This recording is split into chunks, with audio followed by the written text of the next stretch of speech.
Hi everyone, this is Mathieu Kadar, and I'm the ghost face in the opening scene in Scream 6. And yes, I'm the one who kills Samara Weaving, and you're watching Craven Something Scary.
Well, good evening, ladies and gentlemen, visitors, subscribers, my patrons, and channel members, otherwise known as my Cravenites. Welcome to Craven Something Scary, where it's all horror all the time. Well, guys, it's been a little bit. I've missed you all over the last week and a half or so. I appreciate you all being patient as I've been going through just some health battles, that sometimes happen in life, and have not had the ability really to stream. So I appreciate you guys hanging out for this last week and a half for me, as I'm starting to kind of turn the corner a bit, so that I can stream once again and visit with you guys and getting content out to you as well. I've got a couple of videos that I've already got in my mind. I've already got, what I want to do. I'll be working on those over tomorrow and the weekend. So I suspect you'll get at least one video from me this weekend. So stay tuned from that, and you might get two. You just never know. But I do appreciate everyone who has messaged me saying, "Hey, I haven't seen you. Are you okay?" Checking in on me. It means a lot. And I appreciate everyone who has also sent me messages of your prayers and sending me all your good thoughts. And I appreciate that, guys. It makes a difference. So it's very encouraging. So thank you for all of you who took the time taking the time to do that. All right, real quick, before we get started, I have several guests tonight, so it's going to be a wham bam session tonight, which is going to be fun. And before we get there, though, I do want to say hi to the chat, a blanket hello to everyone that's here. I know Scott's here. Scott's Playground is on air. Paul is here. Wrestling God is here as well. Good to see you. Johnny Keene. What is up, Johnny? I see you've got a couple of super chats in the queue. I will get to those in just a moment.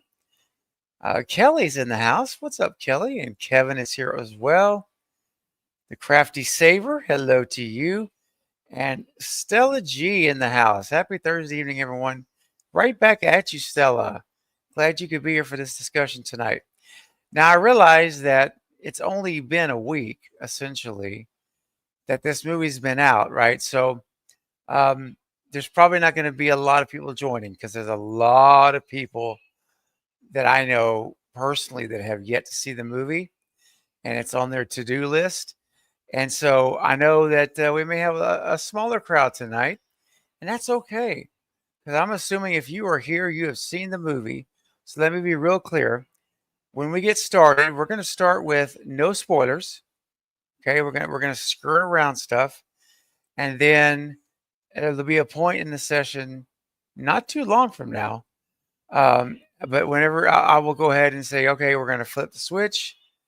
We're going to go full blown spoiler talk. So just a heads up, so everyone knows If you're here and you don't want spoilers, then hang around. Hang around for the first half of this stream here. And if you're here and you want spoilers, great, because it's going to be everything tonight. All right, so that's the plan. And Rocky Balboa just joined. Welcome, Rocky. Good to see you. All right. So what I'll do now is, first of all, I'll go ahead and put up my banner for you guys. All super chats are greatly appreciated, guys. As you know, means a lot to the channel. It means a lot to me as well. So if you do have a specific comment or question, even that you want to really, it's burning, you got to talk about it. You do have a way to make sure we talk about it on the panel, and that's send in a super chat.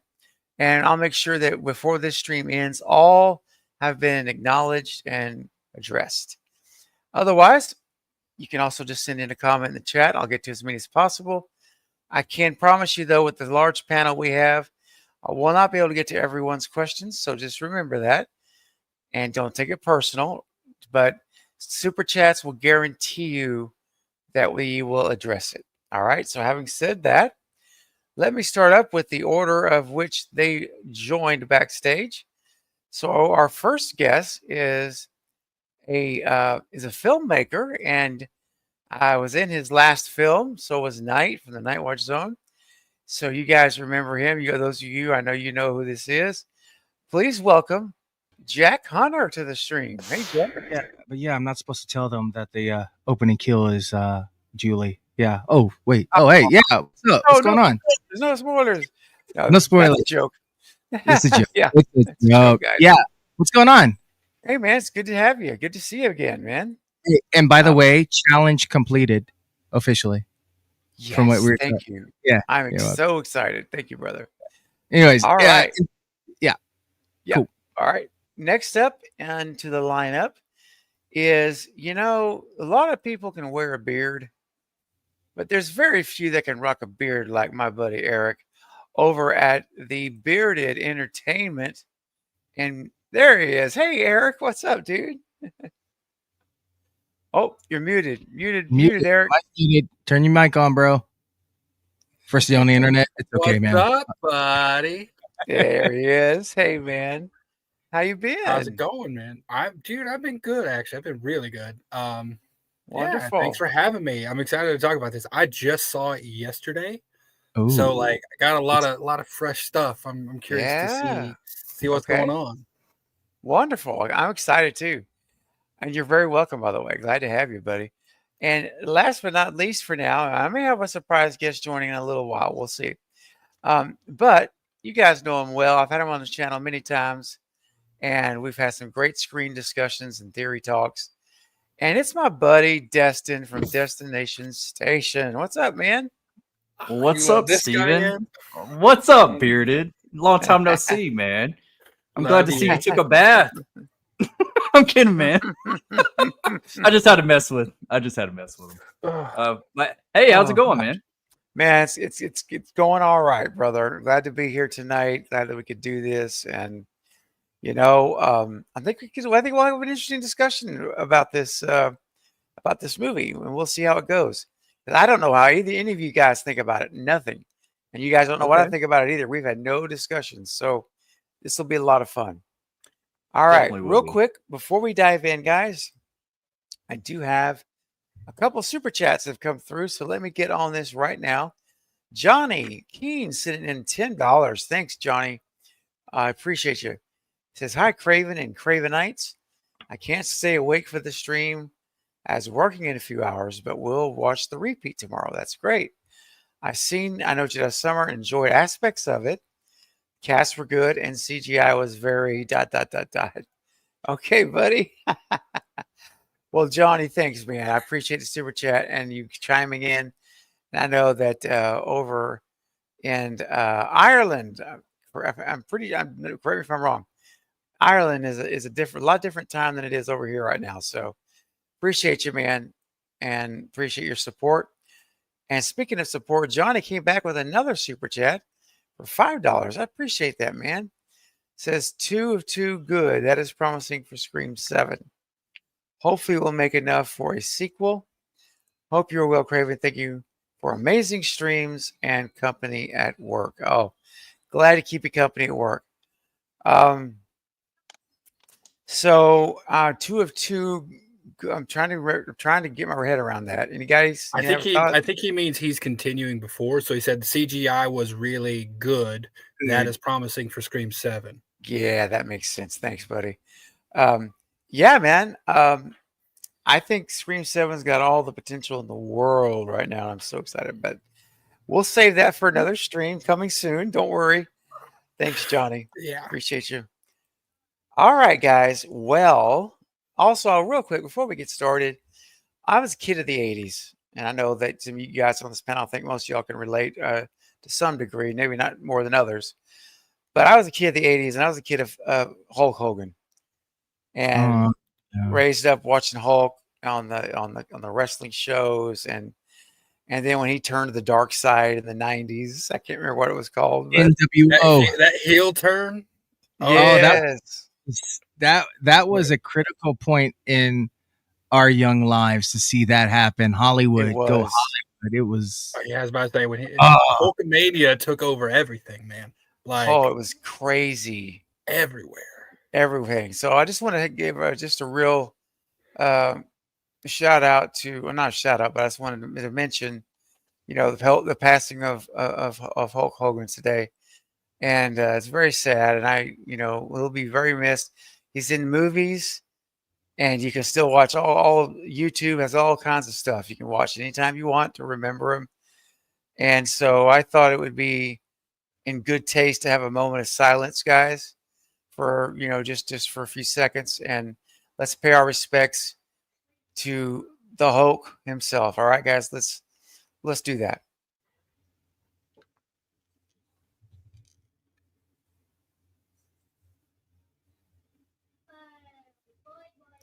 All right, thanks, guys. I appreciate it. Prayers to the family and the survivors, man. That's who's got the toughest road to haul right now. So, all right, but having said that, I had to do that, but it's time, guys. We're going to start off with non-spoiler talk. Now, I know this is very hard to do.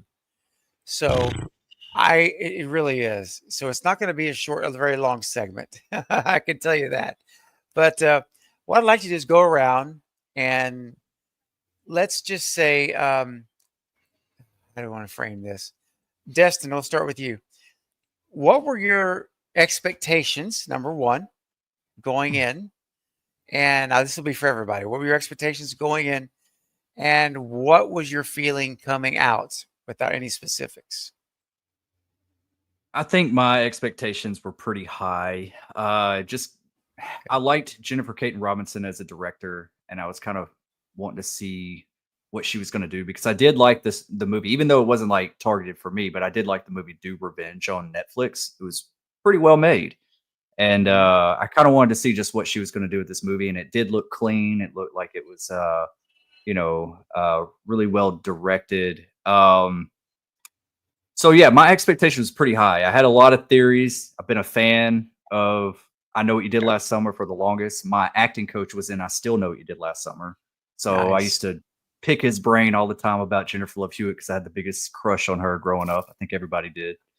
And who didn't, man? Who did? Right? Wait, did you mean? Yeah. Like, what do you mean? Did you see her in this movie? Yeah, I know, right? So, but walking out of it, I want to watch it again, and I am going to watch it again on the big screen. I'm very mixed. I was a little bit disappointed on a number of different reasons. Here's fingers crossed for the sequel. So I hope that gets officially greenlit, because I know they have an idea for it. But I need to watch it again because there's certain things that I liked, and then there were certain things I did not like. So yeah, definitely mixed. But I didn't hate it, but I didn't love it. Okay. All right. Hey, that's very fair. Eric, have the same stuff for you, man. Anticipation going in, and how'd you feel coming out? So as I said, I just watched it yesterday, and I had seen non-spoiler reviews already. I had talked to Killjoy Jake about it. Sarah people. She messaged me about it. I saw so many people talking trash about it. So my expectations were so low that I had a great time. Like I went in expecting trash, and I was like, this isn't anywhere near as bad as I thought it was going to be with people, with the way people were talking about it. There was obviously some stuff that, like, the things they said that were very valid, like dialogue and stuff like that. But, overall, because my expectations were so low, I think I had generally a good time. Like I walked out like it's no Scream 5, but it was, I thought it was a decent movie. I would put it over like I Still Know What You Did Last Summer. Definitely over I'll Always Know What You Did Last Summer. So wait, is that even a movie? I don't think we. No, that's not a movie. I don't know what you're talking about. You know what? No. You're right. It's like Shazam with Shaq. It's just a rumor. Yeah, I have no idea what you're talking about. I don't think it exists. Yeah, so yeah, I had a good time, but I think it's because I had already seen all these non-spoiler reviews and my expectations were so lower. Yeah, man. Well, it's interesting. You parallel the two of you. See, Destin, you went in with a very high, and you went with very low, and it's a different experience completely for you guys. That's interesting. Yep.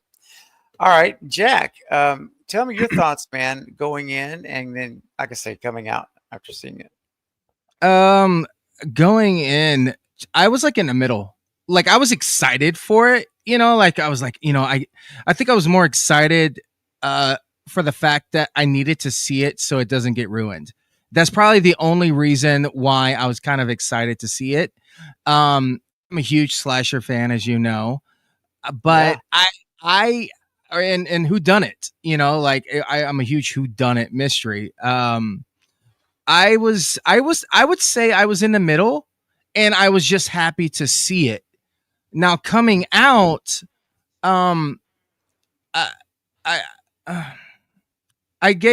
originally gave it like a solid 7 out of 10 originally. Okay. Yeah. But thinking about it and rewatching it, well, I won't. We'll get into that later. Yeah. Specifics, right? But did it go up or down? Let's just say it that for you after a rewatch. Well, that gives it away. What I want to say. Oh, okay then. All right, that's cool. If you can't, it's hard to say it without spoiling stuff. I mean, like I said, when they killed off Jennifer Love Hewitt in the opening kill, like Drew Barrymore, I was just like, I couldn't believe that. Right, guys? The bedroom kill from Terrifier. Couldn't believe they went that. Yeah, I mean, Jesus Christ, all the kids they killed in this movie. Oh my gosh, guys. Okay, Jack. Oh, real quick, I want to say hello to Quentin. What's up, Quentin's in the house. Super Tenor has joined. So is JJ and Jason. All right. And H-Roll's here. What's up, H-Roll? Good to see you, man. And real quick, before I share my opening thoughts, we do have a couple super chats.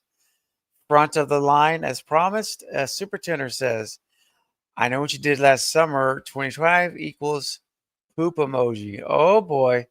Okay, buddy. Hey, I respect everyone's opinion, no matter what it is.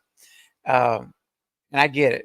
I understand why some of that thought process can be there. And then Super Tenor comes back a second time. And thank you for the super chat, buddy. I know what you did last Jedi. Oh, listen, man. Oh, that's. Listen, there's bad, and then there's Last Jedi. I don't think there's Last Jedi. Yeah, that's no. That's rough. That's rough. But Super Tenor? I'm not the biggest Star Wars fan, so I think I like The Last Jedi more than most people. That's all right, dude. I enjoyed them. I liked seeing them in the theater. I didn't mind it. Yeah, I mean, the theater would be best, I think, for that. Yeah, we'll save that for that's another stream as well. Oh my gosh, we'll have one person do that without Carbonite here, and Carbonite's got to be here. Oh yeah. Thank you, Super Tenor, for your super chats. It's very generous. I appreciate the support. And Jen Warner is here. Hey, Jen, good to see you. And real quick for the super chats that have come through tonight already, I'm going to play a clip. And you guys know I love music. I'm a musician, songwriter. And So I've been in all kinds of situations playing live music, all kinds of scenarios and stuff that happens.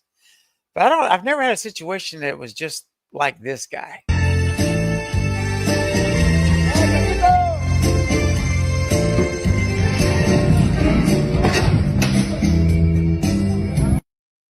Wow. That's not What- good. You know, at least we know they weren't playing just like a track, like they were actually playing. They put Milli Vanilli. Yeah, no, exactly. We didn't have a Milli Vanilli situation. Have y'all seen that the Prince impersonator that was going to sing and he steps off stage on accident? And he like his face hits the speaker and he just lifts up and goes, "Ow!" He stays in character. Oh, It's so funny. It's like he loses a step, hits his head, and you hear it go boom over the speaker, and he just looks up and goes, "Ow!" Dude, that's terrible. Oh, I had Wonderful heard. that in character, but you know he was in pain. Oh, yeah, Right. he was. Oh, yeah. And hey, Stella G's coming in with a $5 super chat to support the channel. Thank you, Stella. She said, I wanted to love it. I was so disappointed. I don't think I'd ever watch it again. I'm happy for everyone that enjoyed it, but it ruined my week. Oh, sorry, Thanks, Stella. Stella. I mean, it is a colossal disappointment, guys, when you have you're super excited for something to happen and it just doesn't land for you. That is it's very disheartening. So, well, I'm sorry, Stella. You know what? It's time to throw on Scream, Stella. Yeah, I was about to say, you just raise your spirits. That's it. Throw on Scream. You won't think about it anymore. Or go see the new Fantastic Four. Either or. That'll lift your spirits. Or Happy Gilmore 2. That's hitting Netflix in like 4 hours. Tomorrow. Really? Oh, today? It is today. Right. Oh, hell yeah. It Let's sure go. is. Let's go, bro. I'm excited. How many years? Just lower your expectations because everyone's hyped for it. So it's right. Go in low. Go in low. Yeah. Here's the thing. Oh, go ahead. No, I'm gonna say as long as it's not a Coming to America Part 2, I think we'll be okay. I think we'll be okay. I was just gonna say, with the amount of duds that Adam Sandler has released on Netflix in the past like 5 years, I don't think I could have my expectations any like more well set for this one. Like they're a little higher because it is Happy Gilmore, but overall, I mean, like they're Ridiculous Six and oh my god, what was it? Jack and Jill. Oh gosh, awful. Yeah, he even knew he made horrible film. That was the downfall. Yeah, it was. That was the beginning. It really was the beginning. Yep. Dunkachino, a Dunkachino. Oh boy, how they got Al Pacino to be in that movie? Money. Forever back with me. It took probably De Niro. De Niro. 70 De Niro. Probably 70% of the budget for his appearance. Probably. Right. Oh, Stella, thanks so much. And I'm so sorry it was a disappointment for you. But like I say, go throw on some Scream movies. Go watch the original trilogy. Have some fun. It'll take your mind off of it. But thanks for your support of the channel. Go watch some Scream fan films. I think one of the best ones I've seen was Scream Legacy. That one was actually really good. It's pretty good. Yeah. Did we watch that one? It's a direct sequel to Part 3. Yeah. Yeah. So they have Legacy 2 coming out. Yeah, they're crowdfunding right now. They're raising funds. Yep. And real quick, we got some anniversaries. Jen, 35 months as a channel member. That is what I'm talking about. Jen, thank you so much for your loyalty and for your faithfulness. She says, I've not seen the new movie. I'm not sure I want to from what I have heard. Well, you're about to hear a whole lot. So I'll let you use your own threshold here because we're going to go spoilers and I'll say it before we start. But if you don't want to hear the whole thing, then you might want to leave here in a little bit. Not yet, but in just a little bit. It's up to you. But thank you, Jen, for being a channel member for 35 months. That is it blows my mind. It surely does. Incredible. Thank you. And one more anniversary. Stella G has made a membership for 8 months now. There we go. You're quickly approaching 1 year. Thank you, Stella, for your monthly support of Craving Something Scary. It means a lot to me. Really, when you guys become channel members and things, I just want you to know it just makes me feel so encouraged that you guys are liking what I'm doing here. And I've always called this my little speck of sand on the beach of YouTube. And for you guys to be faithful every month with your hard-earned money to say, yeah, your content, I enjoy it, and I'm going to support it. You have no idea how much that means. It just means the world. It keeps you going, keeps the tank going, filling up. So thank you, Stella. 218 days until Scream 7. Oh, let's freaking go. Not like anybody's counting or anything. Right? Nope. Stella's. Hold on. What's it? Sorry, go ahead. Oh, Stella's my official stat count. Oh, you're counting. Yeah. He's counting. He's counting days.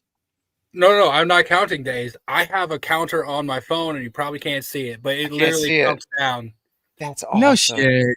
Oh, it man, literally counts 217 days, 23 hours, and 53 minutes. Dude, is it like rock on? Or is it when you put on there on the front screen? It's an app. Hold on, you can kind of see it there, but if I turn it, it gets too bright. Gets washed out. Turn the screen, the brightness down. There we go. That works. Now we can't see nothing. Hold on. Android. There's your issue. Android. That's right. It. Anyway, Dude, we got to the light side. Oh, yeah, there we go. Right. I like Destin. Destin's on my side with this. All right. Oh, that's really cool. It literally counts down the seconds because I know exactly when the first showing's going to be. Because I could do the same time for every movie. You can see my. Oh wait. Damn it! That's blown out too, bro. Oh, hold on. It's because I got the light and it's so far away over there, but it was so far away I could see that better.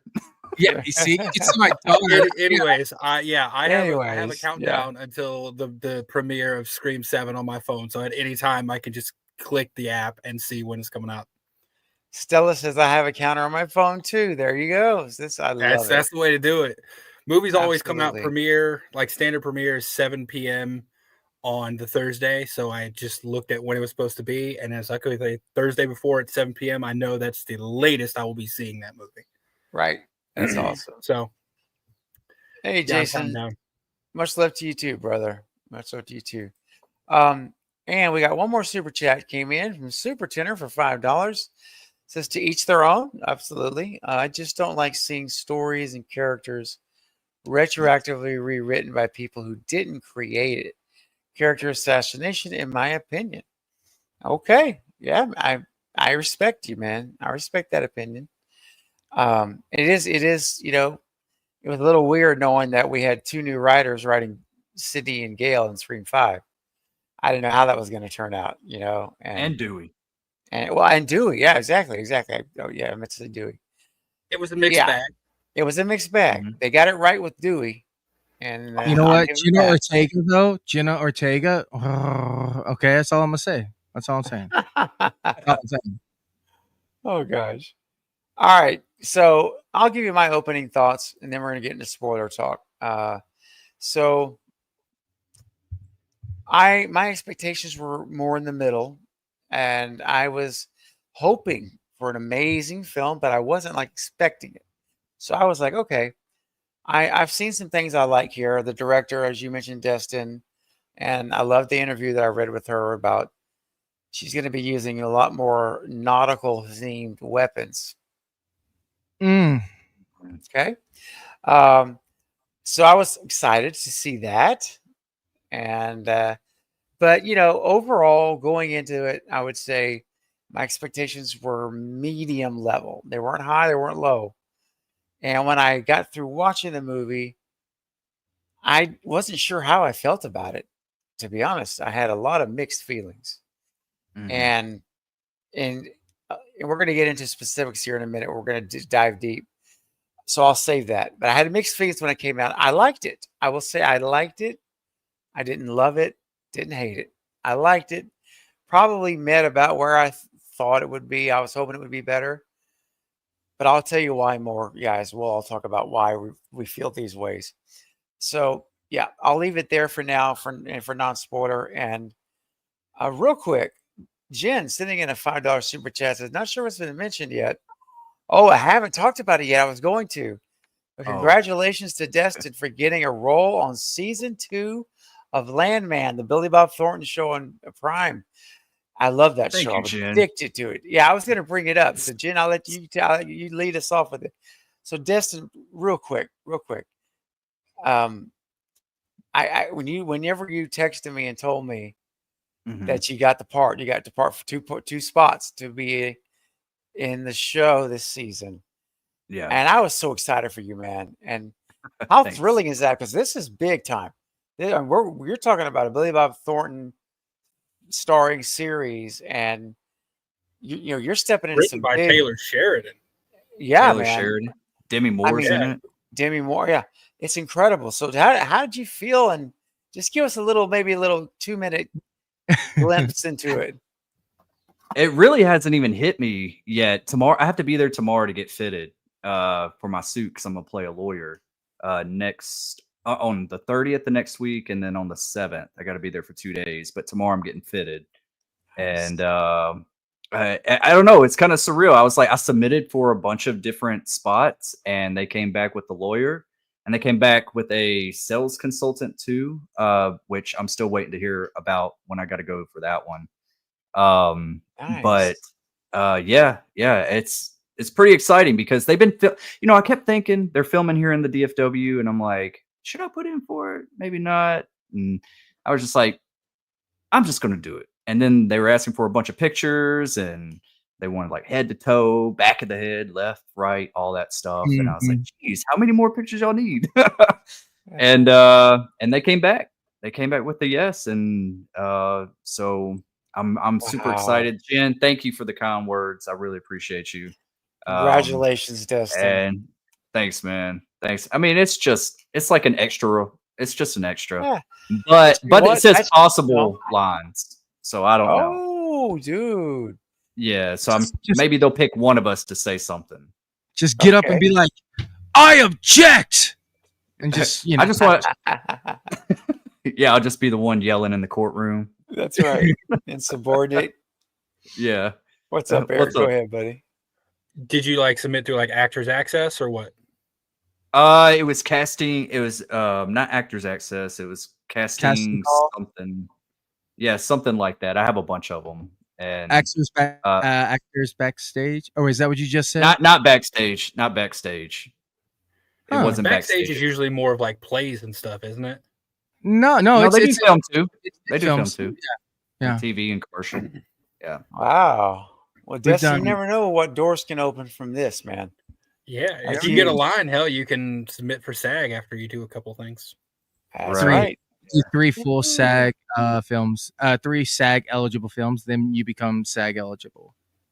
Oh, okay. You have to have a line in there though, right? You have to have dialogue. There's like gray areas. There's gray areas in it, so you just gotta the fine line, the fine print. Sorry, you gotta read that. I can. Okay. I can actually look. I mean, I don't know if that's anything you're interested in, but I'm like, I think I was watching an interview recently where they were talking. I think it was like freaking not George Clooney, but oh my God, he's in F1 right now. The movie that's out.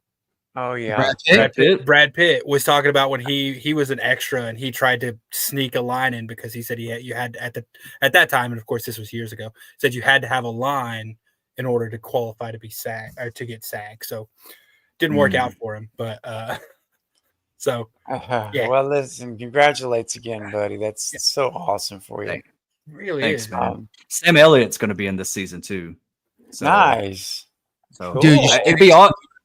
Get him to do your voicemail or something. Oh yeah, that'd be great, man. That'd be awesome. I hope I share a scene or something with them, even if I'm just passing them down the hallway or something. Yeah, that'd be really cool. Okay, if you work 3 days as a background actor on a SAG production under a SAG voucher, you become eligible. Okay. Yeah, I know this is a SAG production. Oh, yeah. You're 2 days now, so you need one more day.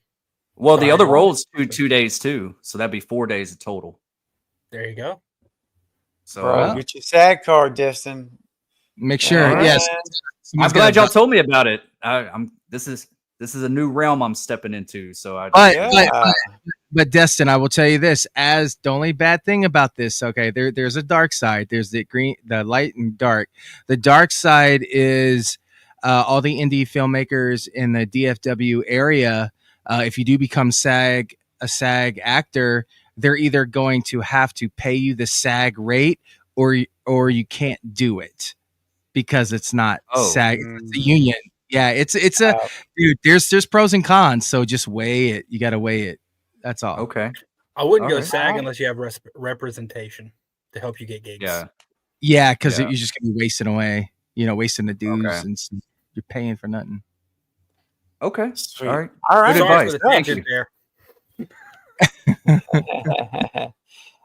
All right, guys. I want to say hello to King Matthew III, who's just joined us. Nightmare Files has joined us. Welcome. All right.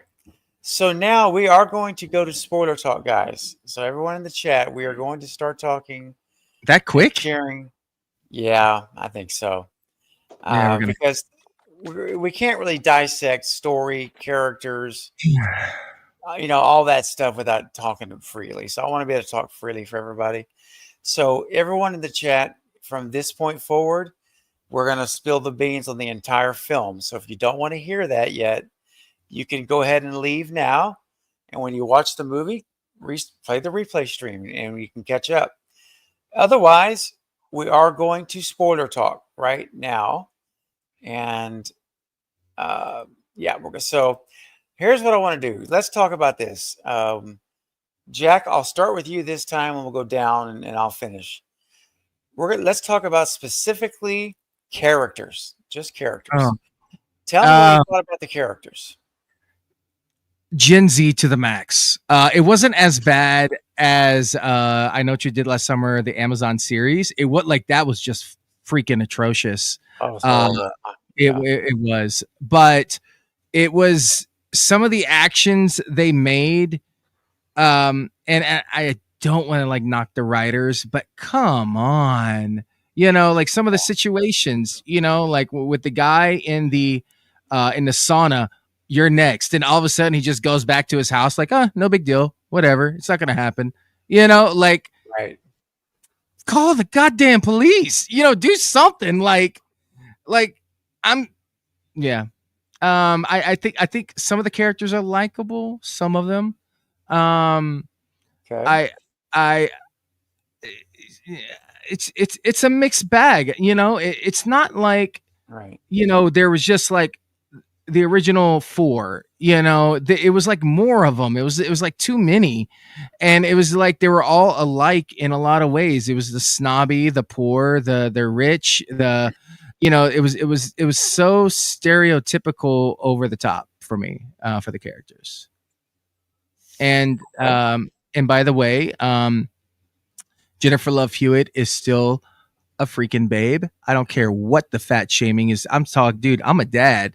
That mom bod she got, top notch, bro. Okay. All right. Okay. So Eric, your thoughts on these new characters we're introduced to, and just your thoughts. What do you think? Well, in terms of characters, first of all, the returning characters, great. I think they both did wonderful. Mm-hmm. Seeing them, and I love seeing how differently two people who went through the same situation handled the trauma and grief of that situation, because they handled it very, very differently, but neither one of them was invalid in the way they handled it. One of them went a little bit further off the deep end, which we'll save for last, with the way they handled it. That's right. In terms of the new characters, Teddy was sauna guy, most unlikable person I think I've ever seen in one of these movies. More unlikable than Ryan Phillippe's character in the first one. He's the one who, is it too much of a spoiler to say that he's the one who actually caused it? No, that's we're talking spoilers. Like, Yeah, but that's okay. he's the one who actually. No one else is actually at fault for the accident except for him. And I like that they change it up a little bit, because when I watched the previews, I was like, are they really gonna have like them drunk driving and like hit someone else? Like it's so played out. I like the way that they change it up a little bit. But he was the one standing in the road. Everyone else was like, hey, maybe you should get out of the road. At that point, it's literally all on him. He's so unlikable, and he doesn't have an arc. He's still unlikable by the time the end of the movie comes around.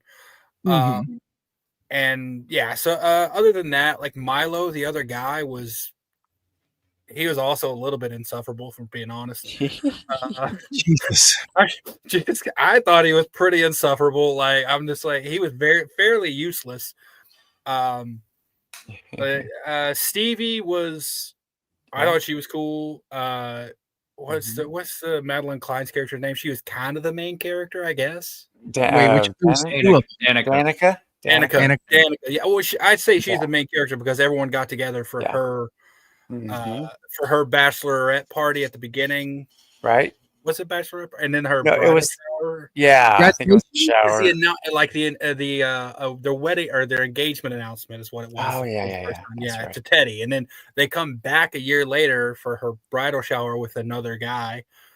So I mean, just saying, like, they're traveling across the country to see her. So I'm assuming she's the main character. I thought she was funny. Like I thought she was hilarious. She did have a lot of terrible Gen Z dialogue, but I mean, honestly, that's just kind of the way they talk now. Sorry, I didn't mean to cuss. It's kind of the way they talk now. So it's like, I don't like it, but I can't say that it's inaccurate. Other than that, I felt, that's pretty much it. Okay. Destin, what do you think about this new group of characters we met for the first time? They're all a hit or miss for me. Some of them work, some of them don't. Milo could care less. I'm surprised he survived as long as he did. I felt nothing. I was trying to get away from like who dies and who doesn't. So that's why I was like, we just liked him, until the end of the movie. Yeah. I was like, are they going to really kind of like turn this on its head and he's going to be the hero of the group or what? Definitely a lot of Gen Z dialogue.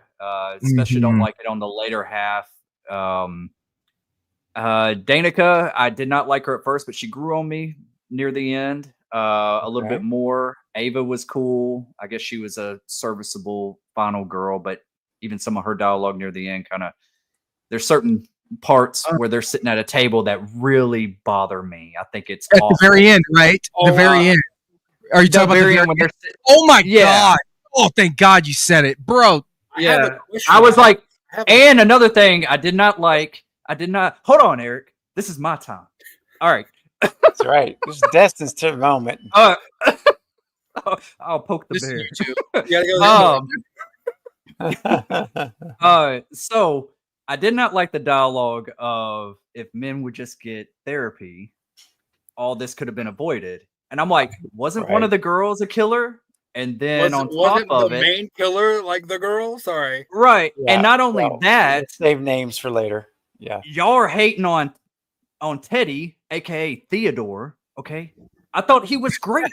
I thought he grew. I thought he grew as a character throughout, and I thought he was funny. And then he also saved. Hold on. Easy, Seabiscuit. All right, he saved Danica. Okay. She dumps. Okay, yeah, he was a jerk at the beginning, just like Ron Phillippe's character. Yeah. Then he doesn't want anything to do with it because he's just wants to be left alone. And yeah, he is kind of a cocky kind of guy. I get it. But then he comes back and he's there for her aid, and he saves her life one time. How about Danica shows him some respect instead of saying that line at the end of it? Okay, because 2 of your dudes just got killed, and one of them just saved your life. All right. Didn't like it. I like Theodore. All right. I'm gonna stick up for him. And the legacy characters, I liked them. All right. I liked them. I think Freddie Prinze Jr. was great until he wasn't, but that's not his fault. Right. This script. And I feel like Julie didn't have enough to do at all. Like I felt like her scenes were just shoehorned in. Yeah. Is it Julie Scenes? Is it? Yeah, Julie Scenes. Oh, yeah. You could probably take them out, and she just shows up at the end, and it'd be there. Just to be there. Just to say, what are you waiting for? That's it. That's the only reason she's there. Right. No showdown. No showdown. She's not the one that takes out the killer. I just didn't like how it was written. It wasn't like when Sydney came back into the Stu Macher house and had her moment, and had a little bit of a fight and something to say. But that's not Jennifer Love Hewitt's fault or anything. So I just think that the legacy, especially her character, was underutilized. Okay. All right. So yeah, for me, regarding characters, I would say a mixed bag is what seems to be a very popular term tonight among all of us, and it's because it's true. It was very much a mixed bag for me. I did enjoy the OGs, and even though I know what you mean, Dustin, about Julie, some of Julie's scenes, I get that too. I definitely liked Ray's scenes better. If I had to pick, I do. But I still like seeing her, having her back. It felt good. And for the new characters, you guys have already hit on a bunch of it, man. I actually do like Teddy. And as much of a jerk as that guy was, I thought he was. Well, let me just tell you, in my opinion, he arguably seemed the most authentic of all the new people. Like that character felt like that character.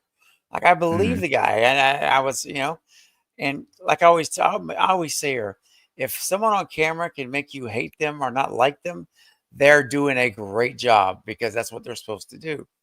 And I thought he nailed that part. And Danica was okay. Like I say, I think she was fine. But we're going to get into writing in a minute. That's another category, so I'm going to save that. Overall characters, I would say most of them I could live without, and especially Milo. That dude, he was a nothing burger. Poor guy. I kept forgetting he was there. I kept forgetting he was even a part of the group. He's the definition of a simp, as the kids would say these days. He was missing for like a good chunk of the movie, and no one even cared. That's right. And for him to cop out in a certain time, bruh, what? Like who does that? Who? Like, so he should have went out with a bang. No pun intended. There's a character, Tyler. Remember Tyler earlier? It's like, you seem like a beta, but I'm kind of into it. He proved that, like, not that I agree with any of that stupid stuff, but like he basically proved that like what Tyler said was pretty accurate about him. He was trying to give himself a pep talk. He leads a pep talk. Yeah. That's what that was. Yeah, I think so. I think, yeah. But I did forget one character though, the podcaster girl. I liked her. I wish we got more of that. Oh yeah, that was the hook of the movie. I wish that was the hook of the movie, and she lived further. And you know what else about her I liked is she was a great red herring, and they could have extended that out much longer to make her look even more suspicious. And they didn't do that. That was a missed opportunity, I thought, with the podcaster. Right. Agreed. Yeah. Go ahead, Jack. I am going to. I think I do like character. I absolutely hated. In a way, I hated, but in a way, I understand as a writer. But the bringing people up to date with their podcasts, and then the pictures that she's seeing on her phone, and like, well, this was done, blah blah blah blah blah. This is where they are, and blah blah. Like that exposition, it was kind of forced to me when she's walking through the park and then sees the friend that she just had relations with before. So that seemed forced to me. I did not like that part. But she kind of gives it away to all the real fans of the series, the franchise. When she says that, it's right. Are you okay? It's either. Well, that's when I knew who it was too, because I'm like, she's only met one other person. So unless it's him, Yeah, unless kinda, they try to play it as she's talking to Milo, but it didn't work. We've watched slasher whodunits for nearly 40 years. Come on. Yeah. That was way too much of a giveaway. And you Yeah. know, and if people were astutely paying attention to that connection of her background in relation to the events of 97, we're going to save that for later. But yeah, the fact that she recognized this person really did kind of give it away real early. This movie, the whodunit portion was not very strong, because if you like in a Scream movie, if you can try to keep track of who's around when an attack takes place, you'll never figure out the killer that way, because they always leave it up for. With this one, if you just half pay attention to who's there and who isn't when an attack takes place, you're gonna be like, oh, well, obviously it's this person. They've literally never been around for an attack. Yeah. So the whodunit portion not very strong in this one. Yep. And actually, that was going to be a section I was going to talk about specifically. Sorry. So no, that's okay. It's all right, because I think that's a good preview for where we're headed. I will say, I don't know if this is where you're going. I was shocked by one of them. I will say that I was like, oh, like I would that was like, I thought that. Okay, I'll stop. That's good. Yeah. We're going to save the reveal for the end. That's the last segment. Okay. So let's go ahead and move to, for the sake of time, let's talk specifically about the writing and the dialogue. We already touched a little bit on it, but let's peel the onion back. Destin, now you got a lot of thoughts on this, and as we all do. Tell me your thoughts of the writing for this film and the dialogue of the film that was written for the characters. Definitely not its strength. Let's just say that. I hope we can get Kevin Williamson writing, since he's back, maybe for the sequel, or even Guy Busick, or either both of them, because wasn't there like 3 writers on this movie? I think I'll check. Caton Robinson was one of them, but I think there was 2 others as well.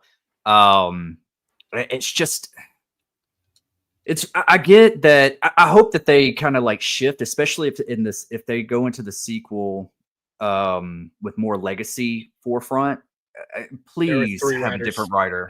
Yeah, please have like a more, like, I don't know, old school type of writer. Like this was very, like y'all said, Gen Z. And it's great being women empowering and all that kind of stuff, but it was just like over the head on it. And bad. What's that? I didn't catch it. I said, I was like, yeah, dear God, we get it. Men are bad. Okay. Right. Exactly. Yeah. It just needs a little bit of a balance. And I think even for the whodunit aspect, I think that they could do the whole Scooby-Doo mystery thing a little bit better in the writing room too. So let's get somebody that knows it, and man, fingers crossed we can get somebody like a Kevin Williamson, because he wrote the first one. Sure did. And he did a good job. Yep. All right, Eric, writing and dialogue for you. I'm pretty much mirroring what Dustin has to say. I don't think it's the worst I've seen, but some of it, while I don't like it, I do think it is a little bit more accurate to the way Gen Z talks, or communicates rather, because a lot of it is, I wouldn't even call it words. It's more of just sounds. I do have a question about dialogue, but it does refer directly to the ending, because maybe I didn't hear it right, but we'll talk about it, I guess, a little later. But in terms of like like I said, already talked about the twist. I didn't think the twist was written very well, or not the twist, but the whodunit. I didn't think it was written very well. But there's like, they could have changed dialogue in one scene and added one extra scene and completely fixed the whodunit aspect. At least made it a lot harder to guess. Like, in terms of, some of the dialogue, someone put it in the chat too, and y'all already mentioned it, that the whole line of like, this could all been avoided if men would just go to therapy. It's like, this didn't start with the guy. It wasn't. That's not how this whole thing started. If some of it felt very forced. Mhm. However, there was some stuff I genuinely found funny, and it wasn't all bad. Like I said, if writing, I'd get like maybe a 6 out of 10. I wouldn't go 5, because there was some stuff I found funny, but I give it maybe a 6 out of 10. Yep. Okay. All right. Jack, what do you think, man? You write a lot of scripts, you write a lot of dialogue, and so I do. With that in mindset, what did you think about the writing of the film? I'm gonna have to agree with both of them down there. You guys kind of hit the nail on the head. There were parts when I was like, oh yeah, I'd say that. That's exactly how I would react. Like, I think it was Teddy at certain parts. I even though I didn't like the character, I think the way he was written, like with the avoiding things, like get the off my boat, like I just leave me alone. That was probably the most realist part of the movie. He just wanted to separate himself and he didn't want to be bothered with his ex. And, like you said, Mr. Bearded there, it all could have been avoided with, if men would have gone to therapy, but if they were paying attention, it was someone else that needed help, not him. Correct. So for the writing part, I think the quote unquote twist, the whole reason has been done over and over and over in my 40 years of loving slashers, whodunits. Like, be more original. But yeah, I would give it a 6 out of 10. The writing. Yeah, I'm right there with all y'all. I think that there were some parts that I was into it. I'm like, okay, yeah, I'm feeling this moment with these characters, and there were other parts of it that just kind of just left me. I mean, there's that. Which one was the blonde who was getting married? Character name escapes me now. Danica, right? Yeah. And by the way, for the record, if you go on Wikipedia on this movie, the entire thing is here. The entire plot, everything. Yeah, I believe it. With Danica, there were parts that just annoyed me. She just was written so almost whiny. She was a brat. Yeah, she was a brat. Yes, and like, why does she have to be written to be so whiny all the time? And a mermaid. And yeah. Oh my God, dude. So I mean, look. Here's my thoughts. I think that 6 out of 10 is about right. I may even go 5 out of 10. I just didn't feel like it was crisp and sharp, and some of the stuff did feel like they're just hustling to get to the next scene. Like it was rushed a little bit to me. Pacing. Jarring from scene to scene. It felt like just like plugged in scenes. Yes, that's what I'm talking about. I'm like, what are they doing? Like, what's the editing going on here? Because it's like, really? Bam, bam, bam. So, yeah, I'm going to say 5 out of 5. I'm going to go one lower on the writing for me. All right. Eric, you've had your finger up longest. Well, I don't think they actually have theirs up. I think they were just pointing to me because I do that. No, I got mine up. Yeah, I think you really have it. Here's a question. Here's a question, because this is what I immediately thought walking out, and I think it would have made a little bit better of a story. You mentioned Jack. You mentioned the motive being very overdone. The second killer's motive, I actually liked more. Agreed. I think it would have been better had it played out exactly like it was. The second killer found out from the first killer. First killer didn't want to go after revenge, but the second killer was like, listen, you have to, and convince them to do it. But in reality, it was all about the second killer's motive. I think that would have made a better story. And then their stupid line of if men went to therapy would actually have worked. It contradicts its own self. The writing contradicts itself within a matter of like 15 minutes, if that, like the last 10 minutes. Yeah. I think that would have been a better way to play the movie out, because you'd have been like, oh, okay. Because I don't know, like something about, I don't know. We'll get more into it when we don't have to speak in code. Right, we're getting there. We're definitely going to get there. We all want to just say it straight up, like we're on the edge. We're on the edge of our seats. I just want to say one more thing about the writing that I felt cheap about. It was I felt like they ripped out a little bit of part of the motive with urban legend a little bit. I didn't like that. I didn't. If you remember the killer's motive in urban legend, it was the first one. Yeah, the first one. It's almost identical. Yeah. That's what I'm saying. It's copy and paste. It's what they did. Pretty much.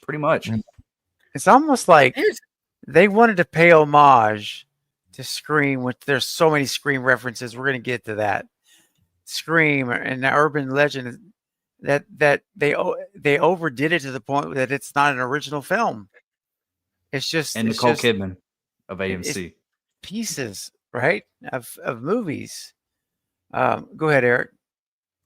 Last thing about the writing. One thing I did really appreciate is that subtle nod to "I Still Know What You Did Last Summer." Bahamas. With the reasons I can't go into right now. Good. I highly recommend you don't do that. I recommend you don't do that. Was great. I love that. So that, like, that kind of stuff I was totally on board with, but then you get into some other stuff and it's like, it felt really like they wrote it at one time. They wrote half of it at one time, and then they like edited the first draft of the script when they were in a completely different like state of mind. It's very I very much feels that way to me too. Jack, go ahead. I think this is gonna be my signal now, because I know I talk too much. I'm taking it from you, Bearded. But one of the writing wise that I absolutely love, like, are you guys dads, Destin and Bearded? Are you guys dads? Yeah. No. Okay. Not Eric, but that's okay. Okay, Teddy's scene with his dad, that was the first time I've ever seen that type of scenario happen. I thought, as a dad, I was really like, no, they did it. No. Oh my God. That got me. That kind of got me. Not gonna lie. Yeah, me too. That was like, even though it was hard to watch, or not really too hard to watch, but it was like, it kind of got you in the feels a little bit. Oh yeah. It was good. It was really well executed. Wasn't expected. So decent. I don't know. I liked it. Kind of reminded me how I felt in the first episode of Ozark, if y'all know what I'm talking about. I haven't. Thanks for the show. I haven't Spoilers. I haven't seen it. Sorry, it's been out for like 5 years. Yeah, it's been out for a while. Marcus, man, that just doesn't sound right the way you're saying that. We all borrow the finger from Eric. Well, I don't know what you're saying. I don't like it though. It doesn't sound right.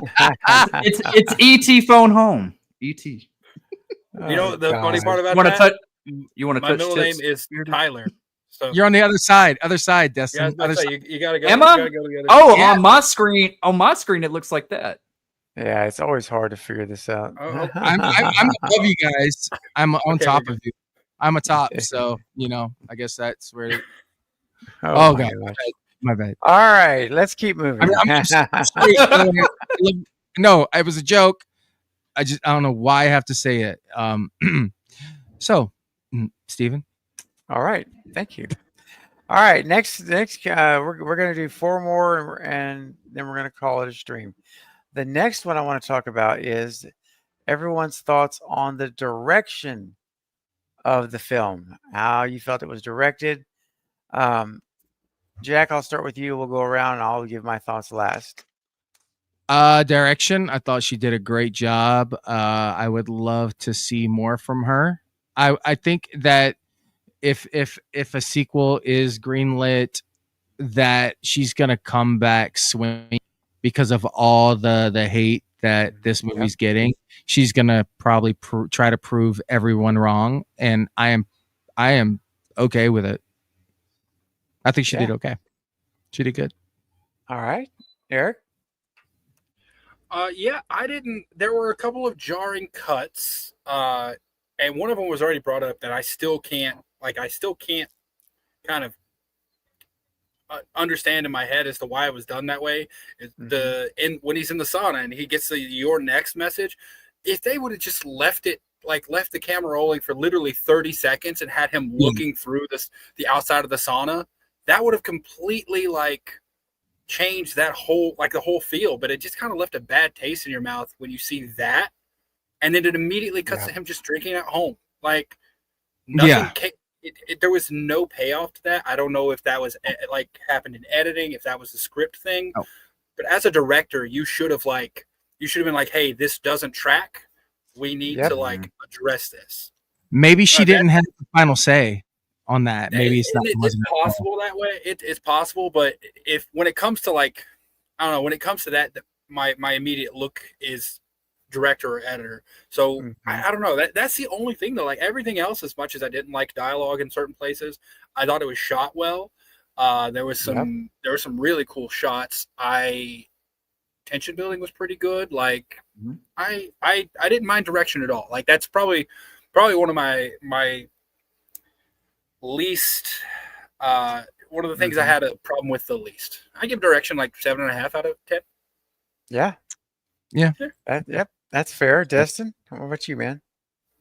Yeah, the direction's probably, like I said, Jennifer Caton Robinson. I think that she's a very talented director. I think she knows how to shoot a film. She knows the cinematic look. I think it looked good. I just think, like you said, the editing, there's some jarring cuts that feels like it needs some filler there. Like how did we get here? And now we're here.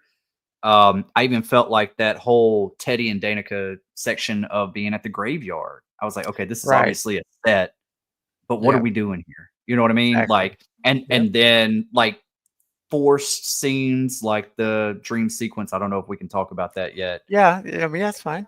Go ahead. Kind of got into a realm of Freddy versus Jason, that dream sequence in that movie.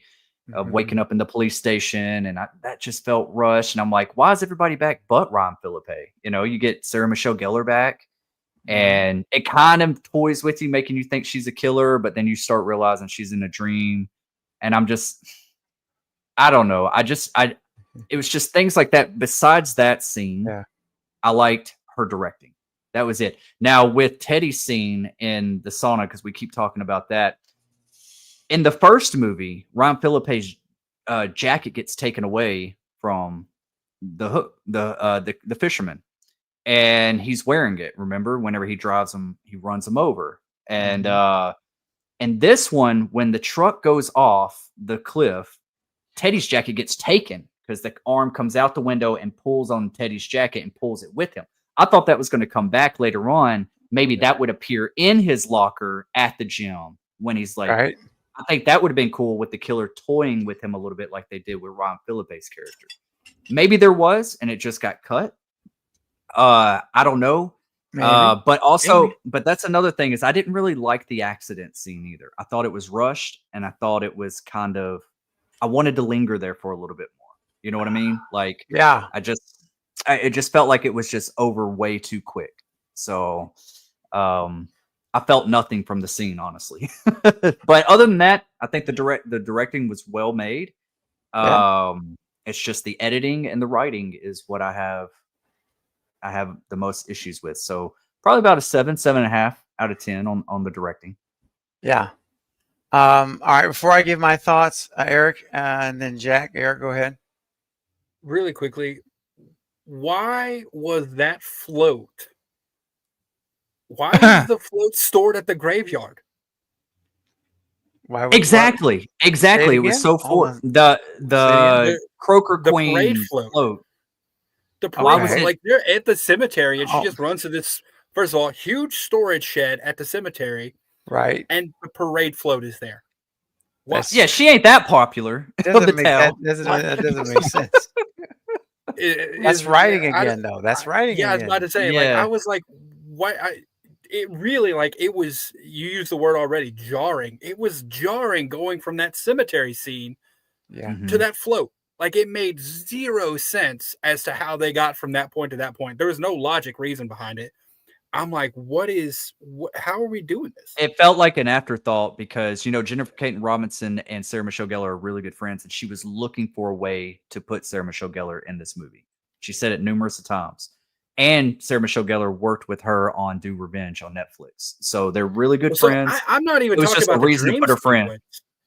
I'm not talking about the dream sequence. I was okay with the dream sequence.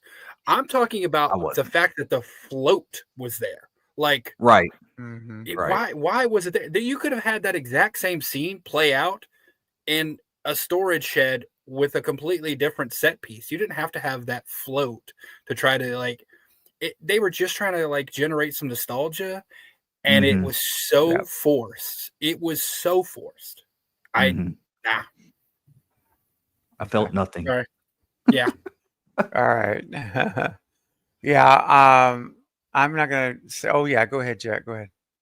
Real quick, and this is what mind boggles me, even with kids in 2025 or 2024. They didn't do anything wrong to cause the accident. Yeah, the guy was in the middle of the road. Okay. But they wouldn't have gotten in trouble. They were just there, and the guy ran off the road. I mean, they probably, you know what I mean? Like, they could have just called the cops then, and they could have just said, "Hey, there was an accident. This is what happened.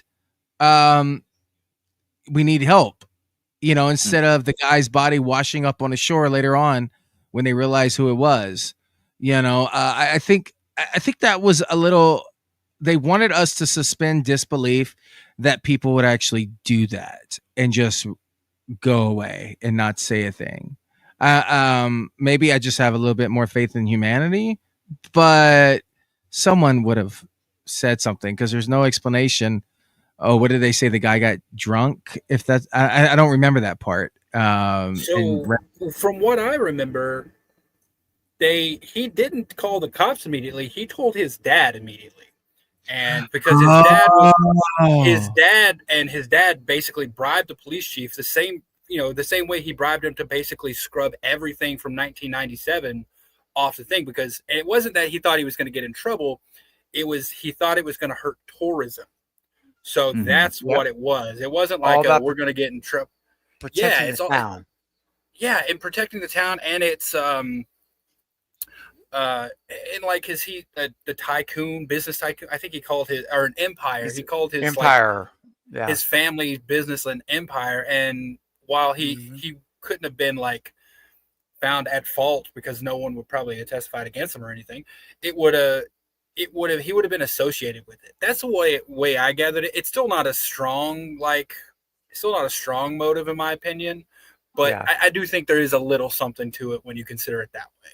Like the father not wanting anything to hurt tourism and not wanting to be their name associated with that accident in any way.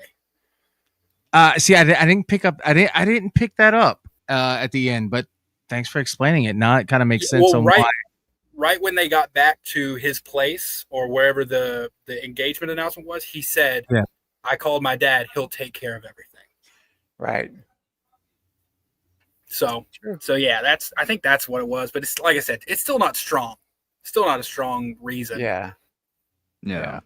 All right, guys. We're going to start heading down here to start wrapping up. So let's give our.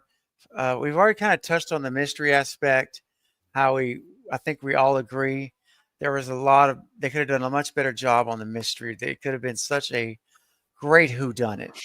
Such a great whodunit potential there. And they just didn't land it. We revealed too much, and it just didn't give us enough to really believe it's going to be anybody else. I will say, we're going to get to the reveal in a minute. I was surprised by the second reveal. I was. We'll talk about it in a second, more detail.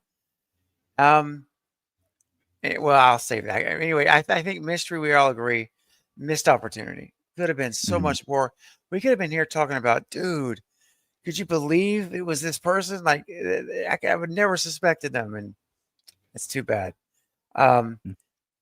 So let's move on now to our last segment here. And I'm going to tie it in with two different groups. So we're going to discuss the reveal. And so we're going to dive into the reveal, who did it, or literally who did it, and their motives. We touched a little earlier on motives. I want to revisit that. So as we go around the round table, I want your thoughts on the reveals of who the killers were. Did you like it, not like it, blah, blah, blah, all that stuff we're going to talk about. And did you think their specific motive made sense to you? Like that was a good motive, that was not a good motive. All right, so Destin will reverse the clock this way. We'll counter. You start us off, man, with the reveal, and you can officially be the first on the channel to announce who our killers are. Go for it, buddy. I thought they were both lacking just for the reveal itself. With Stevie's reveal, I thought it was cheap. It was very... I knew she was going to be a killer from the moment I saw the first trailer. I broke down that trailer. I saw the whole her holding her necklace. I saw just everything about it. I was like, I think me and Marcus over at Shot Him 6 Times, we were just discussing it, and I was like, man, is it going to be that easy? Is it really going to be that easy? And just the way she walked out, I didn't like it. You seen her shoes. It felt real quirky. And then she just like unfolding it and doing her hair and just like, and then she seemed like a completely different character. I did not like that. Right. It didn't hit. It was also very predictable in my opinion. Like you said, the whodunit aspect could have been done a lot better. Executed a lot better. Honestly, it felt like a made-for-TV movie, in my opinion. That's what I felt like walking out of it.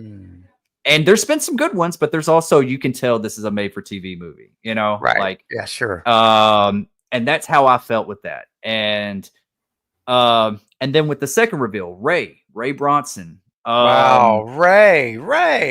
Can you believe it, guys? They made him the killer. I called that from the trailer, for the record, in my brain. I did too, but I didn't want to believe it because I thought they were trying to make us think that. Right. So, you know, I'm always kind of like skeptical. I'm like, why are they making it seem like this? But I give them too much credit because they put way too much in the trailer sometimes. They do. And with Ray, it was okay. I was like, okay, I'm not quite sure how I feel about this. Okay, you want to give me that he handled the trauma differently than Julie did. That's fine. I just didn't think he got his shine as a killer, as the reveal. You know what I mean? Like, I felt like as soon as he's revealed, happy 4th of July, Julie, you know, and all that kind of stuff. And then Julie's not even the one that takes him out. There's no big showdown with them two. One thing I have to say, and I know this isn't on the same level, they better not do our boy Stu Macher that way. That's all I gotta say. Lord, dude. Bring him back to kill him so quickly. He's dead, Dustin. No, he's not dead. Oh, but dead. you know, but if he does come back as a reveal at the end as like the big mastermind or something like that, yeah, it better be Sydney that takes him out, and he better get his shine of a showdown. You know what I mean? Like, that's right. I just didn't like it. I thought it was really cheap and really rushed at the very end. But yeah, like I said, it's like you almost feel nothing from it, and you should. As much as you could tell they wanted it to be so shocking, and it just wasn't, you know. And if they would have taken it more seriously, I think they went too almost borderline comedic with it, you know, too Scooby-Doo, you know. Could you imagine if he'd have been in costume and they're in the finale and everyone's there and he takes everything off and reveals it? So that would have been so much more powerful, dude. It'd been like, even if you thought it was him, just seeing the mask come off, the hat come off, and it's Ray. It's like, dang. Are we going to talk about the mid-credit scene too? Or is that waiting? You know, I did not see the mid-credit scene. I didn't either, so I would love to hear about it. I got it from what we got on Instagram that I just sent earlier. you can see it. It's there. Okay. Got it. Okay. All right. So shoot. I mean, I guess you can go ahead. You know, we hadn't seen it. Okay. It's another thing of like the writing that I really didn't like. I love that Brandy's back. That's cool. Yeah. I kind of assumed it a little bit. The original ending for this movie was actually showing. I mean, they talk about it that, hey, did you hear that Stevie died? Which was another stupid plugged in line that I thought. Oh, but I the had original a question about that because sorry. Originally, this movie was supposed to be her being at her place, getting away with it, and then she's supposed to get a note or something on the mirror, and the killer jumps out at her, at Stevie. If you go back and watch the first two trailers, you see it. It's supposed to remember how the first movie ended where Julie was in the shower and it was the killer jumped out the window. Yeah, it's supposed to end like that, but with Stevie. So there was a killer killing Stevie, or maybe it was a dream. You don't know. But once they got the confirmed to get Brandy back, yeah. So they got Brandy back. But even that dialogue, like she's seeing the news about Julie and Ray, and Brandy's sitting on her couch drinking wine, and her husband gives it to her, or whatever, and she's like, "Man, this girl can't catch a break. This is my college roommate, you know, all that kind of stuff." And you see Julie and Ray on there. She's reacting to it like she doesn't know who Ray is. I didn't like that writing because I'm like, you know who Ray is. You're like, right. So why didn't you say, I can't believe it's Ray would do something like that to Julie. It should be written like that. Mm-hmm. And next thing you know, she gets a doorbell ring and she goes there. It's Julie with another letter that says it's not over. And it shows a picture of her and Carla from I Still Know You Did Last Summer with the X out on Carla's face. And Carla says, "Who we effing up this time?" You know, I'm not going to cuss, but and Julie's like, "I was hoping you were going to say that." And then that's the end. So it's building it up. I mean, I'm okay with that part right there, but it was just the whole writing was feeling really forced with Brandy. I understand they probably just filmed that like in a day and she probably didn't even, you know, they probably plugged in those images on the TV in post, you know, so she probably was just reacting to something. But just her knowing who Ray and Julie is, she should have worded that differently. Like, I can't believe Ray would do that because she used to say in the second one, "Good old Ray," you know, right? Like, yeah, like, you know who Ray is. So yeah.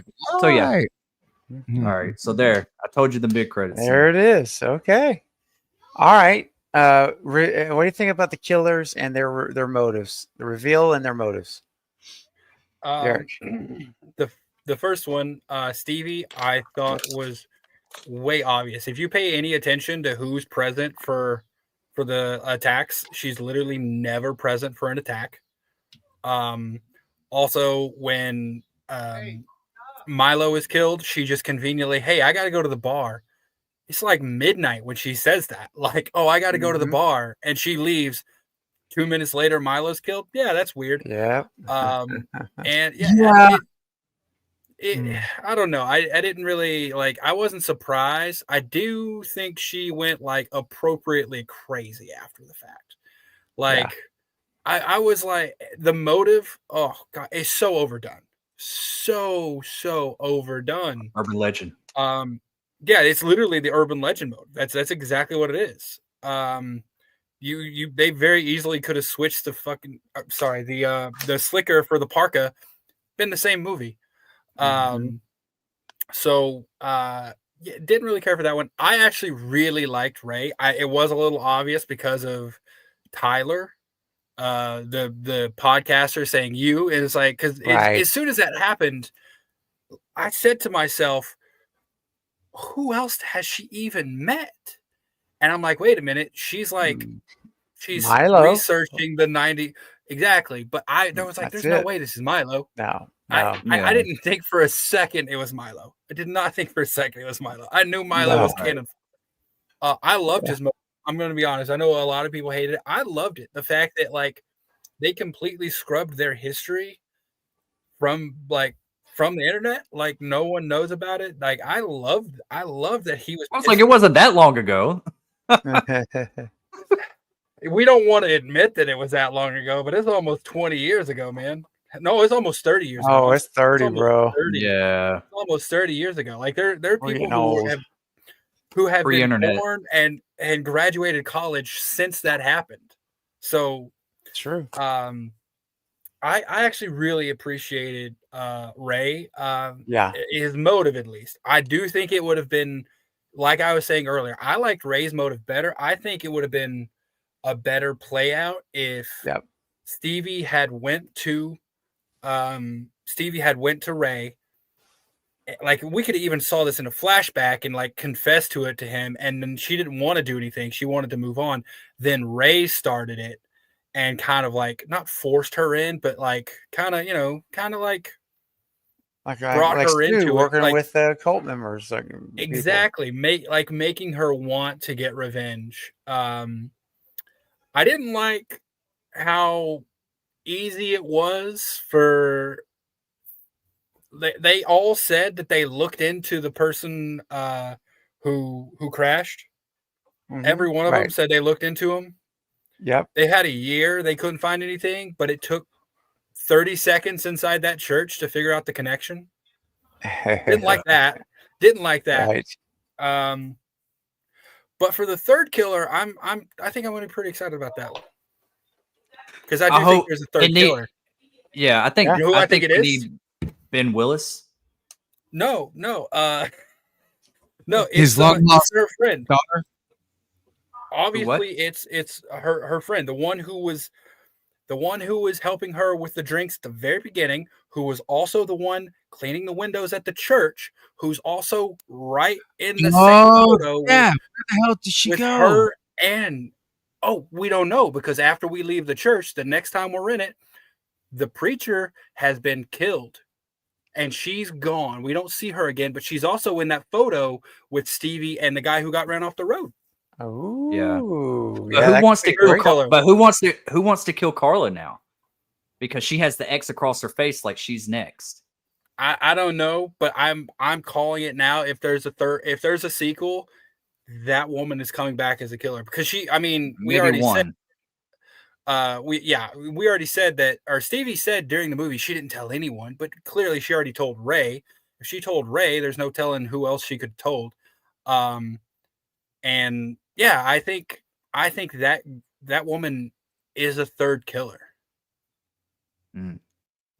She was only there. She kind of feels a little bit like a Debbie Salt, if you will. Like was in the scene in literally 3 ways. She was in that first scene, she was in the church scene, and then she was in the photo. But every one of those scenes is very significant to the story. That's where Stevie was introduced. That's where we find the book that has like all the connections that they're planning, they're framing it on the preacher. And then that photo is the only link that they found that connects Stevie to the killer. And she's also in it. Like, third killer. We haven't got a reveal for her yet. Yeah, but also who was in the steam room across from Teddy? But remember, somebody was like out of focus from the steam. They were out of focus. And they That's left, right. and then I know she couldn't have been in that steam room. Why not? It's 2025, Justin. Jesus. All right, whatever. Well, all right. And in terms of writing, the one other thing that kind of got me at first, but then when I thought about the dialogue that they used, I was like, I kind of get it now. There is a scene between Stevie and Ray, and this is obviously before the reveals happen, where Stevie looks really anxious, and she's like looking at her phone, and she like someone had missed a call, and then Ray comes out, and she's like, they're not answering, and Ray's like comforting her, like, hey, I promised your father I'd take care of you. Don't worry, nothing bad's gonna happen. And in my head, originally, I was like, why? Now that I know they're the killers, I was like, why is she trying to play it off like she's scared? And then it hit me. I was like, they never say anything about being in danger or being scared. I think they're working on their plan right now. And she's like, hey, they're not answering. And they're trying to set up the next phase of their plan. Mm-hmm. I actually think that worked for me upon like second thoughts. Interesting. Well, guys, listen, real quick. I want to get, we got a super chat here coming in. I'm talking Star Wars under Shannon Gates. Says, who's going after Carla? And is Ray really dead? And before we answer that, I have a knock at the door. My last guest is going to join us for just this final little bit of the stream. And let's bring him on now. It's our good friend, Brett James Bishop. This guy. Hello. This guy. Can you hear me, Brett? Okay? Yeah, you doing, buddy? Good. Can you hear me? I can hear you. It's a little low, but I can hear you. It's a little low. Okay, this is It's all a new little. stuff for me, so I'm learning. It's you're not getting the mic from your mic. It's coming like from your computer is what it sounds It like. is? Yeah. That's not better. Yeah, No, That's what it is. it's the ambient volume. Audio. You change your settings maybe in StreamYard to. Yeah, I'm just a cameo, so who cares? Can you hear me well enough? Yeah, we can hear you. Yeah. I'll just scream. I'll scream all my answers. That's awesome. You can All hear right, me. so we kind of already touched on who's going after Carla, right? We've been touching on that now a little bit. Does anyone think Ray is really dead, or do you think he's dead or alive? He's no I way think he he's dead. He better be Yeah. dead. Yeah. He's I about as think dead as getting a TV slammed on your face. Oh, From Um, 3 feet. Oh, from and that 3 he's feet. definitely I do- going back. Yeah. I do have a weird theory that when What you about do see now? that mid, Yep. there you go. Yeah. That's There better. you go. When you have that scene, the mid credit scene, I'm sure y'all watch it again and see it since y'all Yeah. didn't see it. But it makes me think, what if Julie wrote that just to get Carla back, and now she wants to erase everybody? Like maybe trauma's finally taken a toll on her, like it did Ray. That's deep. I like that. I'm okay with it. That's what we've wanted from like Sydney in the last 2-3 movies. We wanted her to be the killer. Let's be real. And That's there- what we- Right. I never wanted her to be a killer. No, Yeah, I never wanted Sydney to be the killer, but I mean, I'd accept it if Julie was. You know, like I mean, I don't know. It's just interesting. Like, who wants to kill Carla? Who took Right. that picture of them? And I still know what you did last summer. I mean, You know. think about it. It's I Jack know. Black. Yeah. He's coming back. Oh, gosh. Will Ben's son. I would love if Benson. Jack Dredd It's showed Jack up, Black. and Yep. I also know what you did last summer. No water sports after midnight. So it can't Oh, it can't Lord. be I still know it because I've already done that. It has to be I No. also know. They don't know that we know you know. They already. Jennifer Caton Robinson already went on record and said she wants to do. I know what you did last winter or something like that. They're going to take a winter Christmas? approach with it. No. Well, no. season. I know what Yeah. you did last Earth Day, and it's just someone not recycling. She wants to take it into a different season They're- instead of They're summer. chopping over trees. They're chopping on trees. That's what's happening. Oh, That's why my they're- gosh. Gen Z. I- The Well, killer's It'll be an actually ice. It'll be an very ice Borat. fisherman. It'll be an ice fisherman in this one. Oh, Oh there you my go. God. Antarctica. All right, fan film. I That's know. what that is. It's just straight fan film talk. Thank you so much, talking Star Wars. Yeah, I think Ray is really dead as well. Same. Thanks for your support, brother, and a super chat. And real quick, we got a membership anniversary of 1 month for Kelly. Hey, Kelly, I so Yay. appreciate that. I'm just starting out, but there are many more months to come. Love being in this community so much. Kelly, I love that you're in this community as well. You know, you're always here on my live streams. You're always so positive and supportive. So I want to thank you. Tell you how much I thank you for being such a valuable part of the community, and love you. You're a Cravenite. Thank you for your support. It means a lot. All right. So Brett, we are getting ready to log off, but I know. I'm sorry. I so know, sorry I'm man. late. Sorry you couldn't make it. It's okay. We'll do it again. I was but- editing. I lost track of No time. worries. It's all right, bro. Real quick, I want to get your lightning answers Lightning. for like your super fast lightning answers for Okay. the following. Hold on, my headset's about to fall off. There we go. For the following categories about the movie, okay? Mhm. So, thoughts on number 1, story. This is lightning. It's a mixed bag. I thought it was okay, but it was checking off boxes just to be a sequel. Once it was in the middle and they were kind of trying to figure things out, I felt like the movie really became more solid. And then the ending, if you like it or not, being divisive, it was still a big swing, and they actually went for it, which is something everyone says like they'd make Dewey the killer. Things they actually tried it. They actually did it. So if it paid off or not, that's one thing, but they tried and they did it. So, yay. Okay. All right. How about the writing and the dialogue of the characters? Not great. Mm-hmm. That's lightning. Right for you. Mm-hmm. Oh, yep. Sorry. Oh, that's too quick. Caught me when I took a drink of water. How about direction? I'd have to. Sorry, I'm on Fantastic Four mode right now because that's what I was editing. So I have to jump back into my head on this one. I think it was fine. You could tell they had passion in there.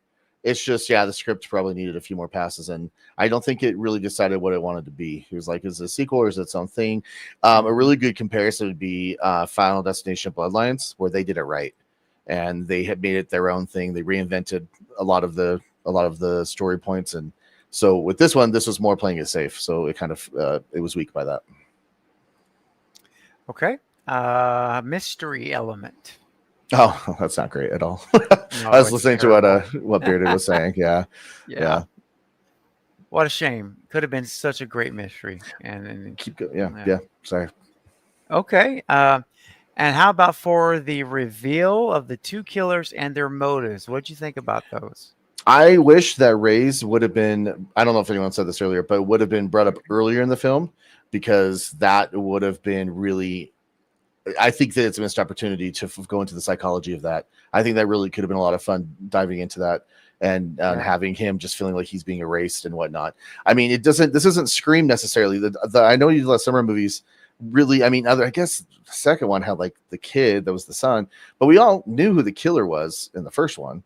So I don't know. It was more about the mystery of like what happened type deal. And anyway, so this just doesn't have to be a Scream where it's revealing the killer, and and also Julie James talking about, she's like, here's the playbook, and whatever he wants, it's something personal, and they're just gonna keep coming after you. It's like you've been through this once. Like, why do you feel like you have like this down?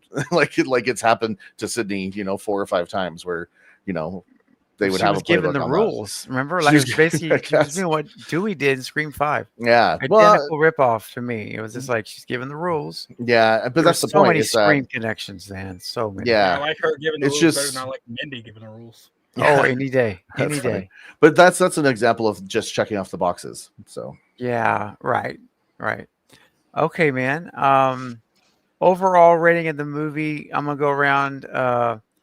And I know, Jack, you have, before I do that, you have one comment you wanted to make, right, Jack, about that because I didn't get a chance to get back to you yet. So yeah, it was Ray's line of, Julie, they need to remember us. Like, oh yeah.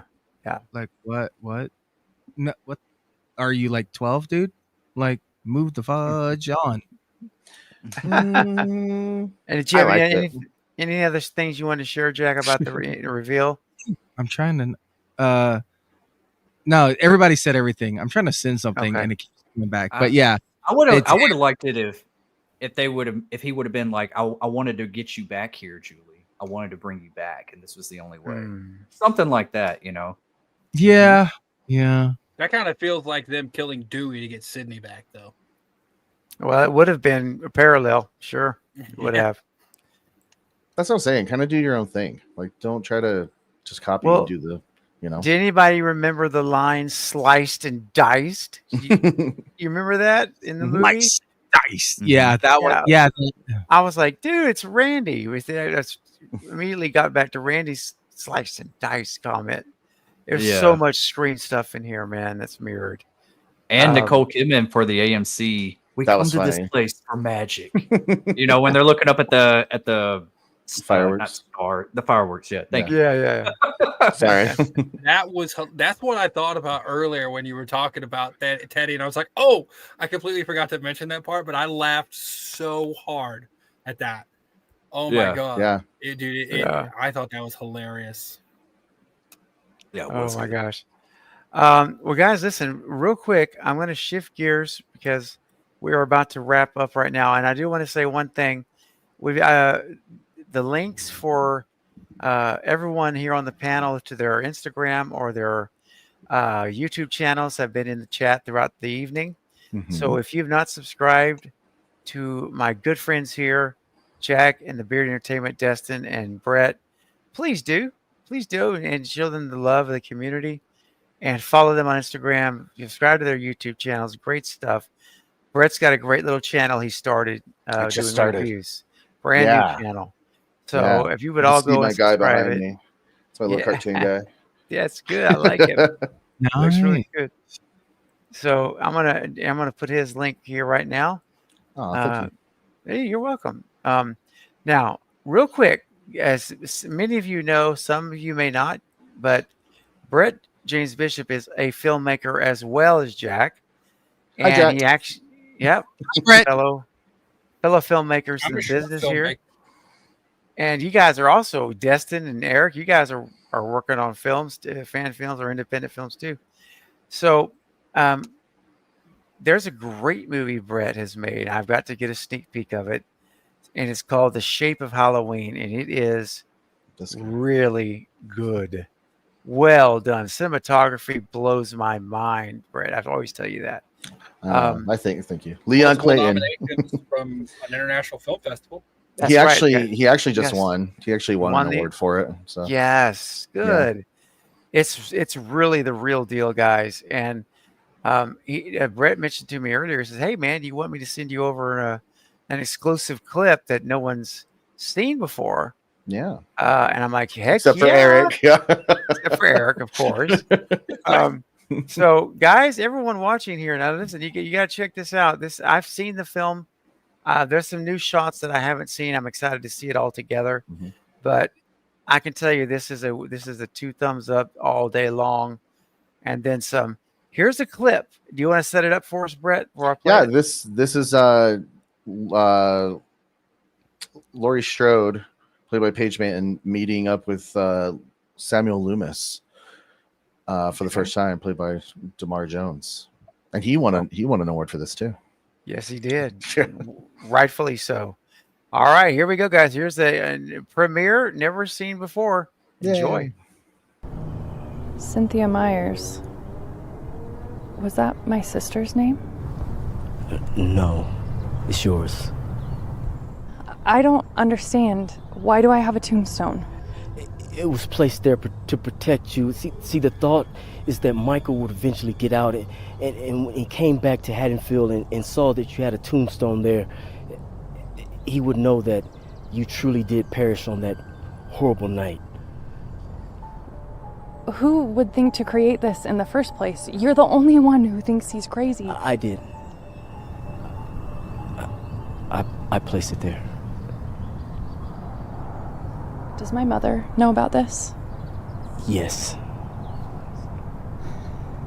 Another thing she kept from me.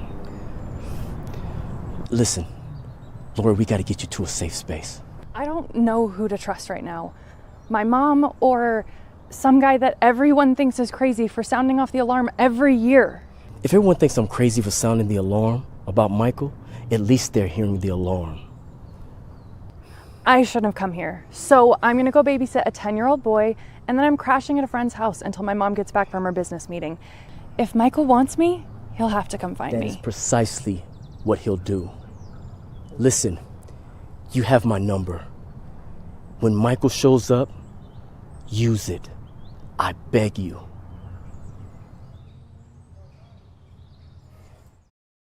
All right, there we go. Exclusive clip. Creepy. I haven't kept up with it. Is October 9th really the release date? Yes. I was about to ask. October the 9th. There we go. We're getting scoring done right now. Like scoring, I think he's almost done. So he'll have an original score, and then we're just wrapping up sound, and we're done. Beautiful, man. I can't wait to see the final version. And that's going to be amazing. Where's it going to be released at? It's going to be on It's going to be on YouTube. Channel? But it won't be on my channel, but it'll be on YouTube. If I like reviews, it won't be on that one. But Instagram's the one to follow for updates. That's the main one. So yes, please go and follow on Instagram. And the address is at help me out, Brett. At which Shape one? of Halloween. Yeah, Shape of Halloween. Yes. Not the At Not the Shape Shape, of yeah. Halloween. If you want to go to the Shape of Halloween on Instagram, it's a cool cosplay page, and then hop over to mine after. But he wouldn't give up his handle. I tried. Oh man, that's all right. We got you covered. In fact, there you go, Val. Thank you so much, Val. Look at her. Thanks, Val.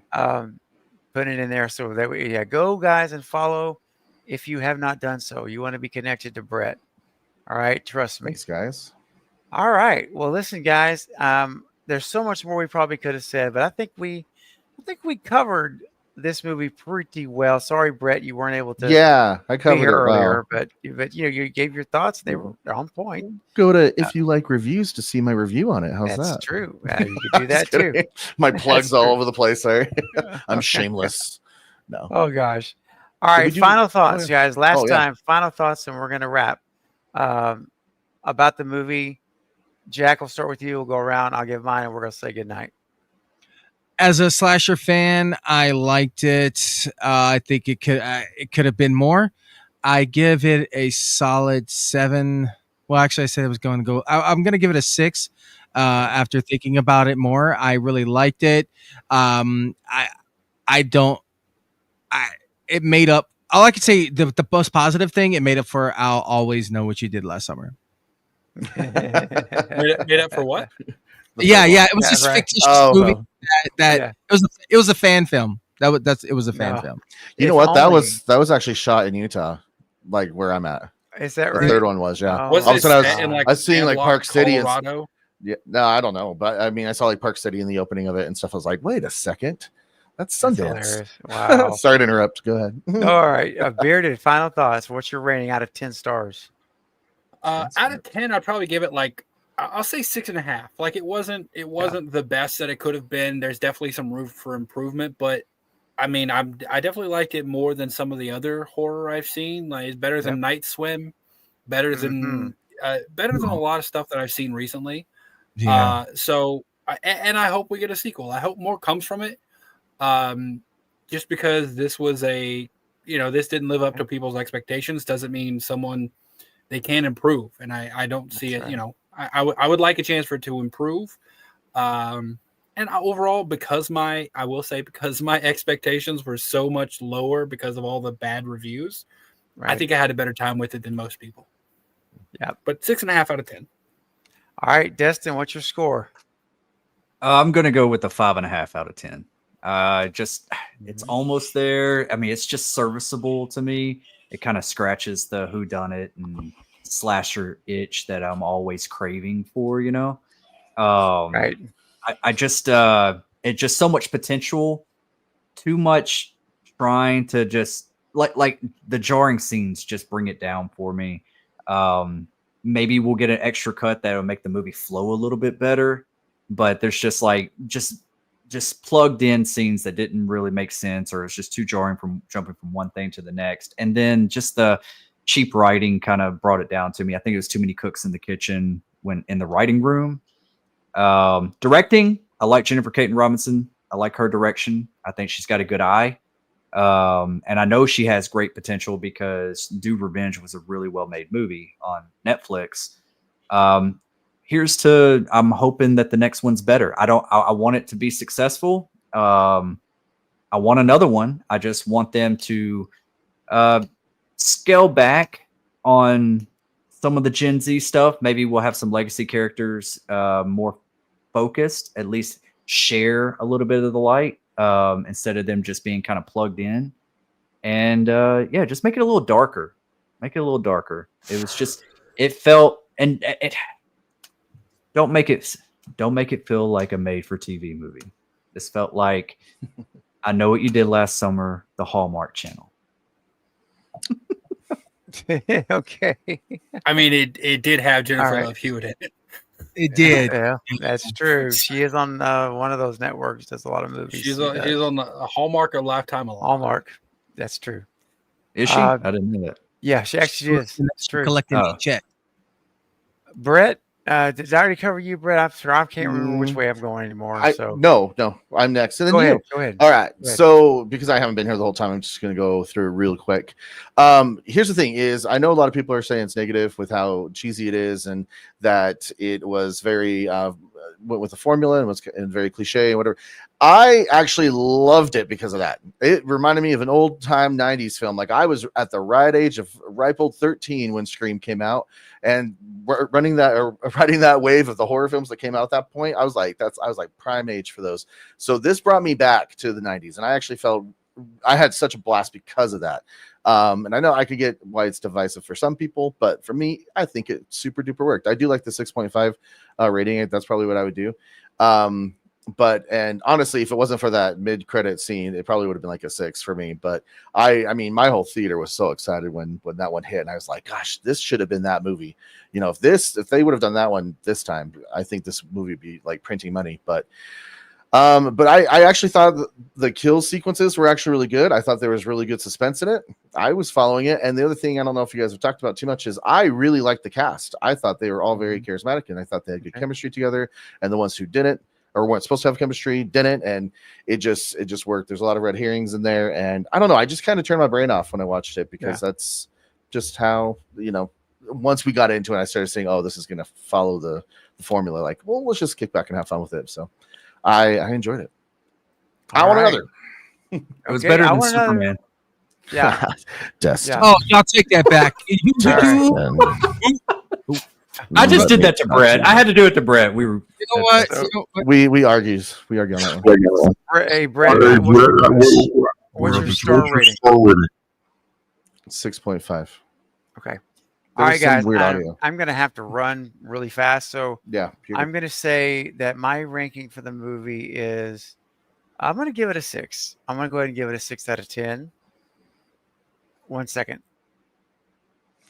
Yeah, I'm used to doing like really quick, 4 stars. I like to do the 4 stars. You guys are way too big with all these stars. What's going on? Well, you can convert it. I'll give it 5.5 books. There you go. Did you make Scream Legacy? What? Yeah. What? Oh, yeah. Did you make Scream Legacy, by the way? No, that wasn't me. No, that's Brady. Gotcha. No, that isn't. That is. Never mind. I know who made that one too. Yep. Yeah. Craven. All right, what guys. Was your score? You said 6. My 6 out of 10.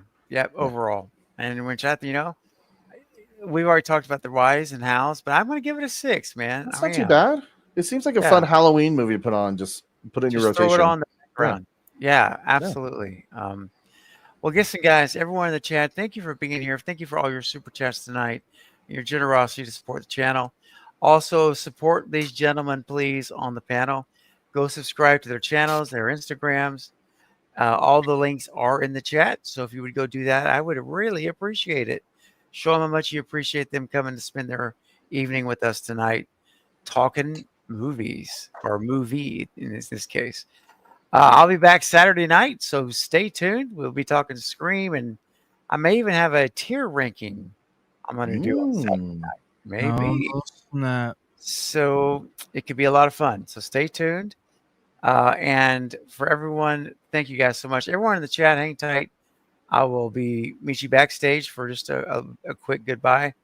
But for everyone in the chat, thank you all. We appreciate you, and I look forward to Saturday. And who knows how things are I'm feeling tomorrow. Maybe you'll see me randomly pop up in the afternoon. Who knows? Cool. Stay tuned. All right. Thanks everyone on the panel. You guys rock. I appreciate your time, and I had a lot of fun. So, all right. Bye, guys. Bye. Bye, guys.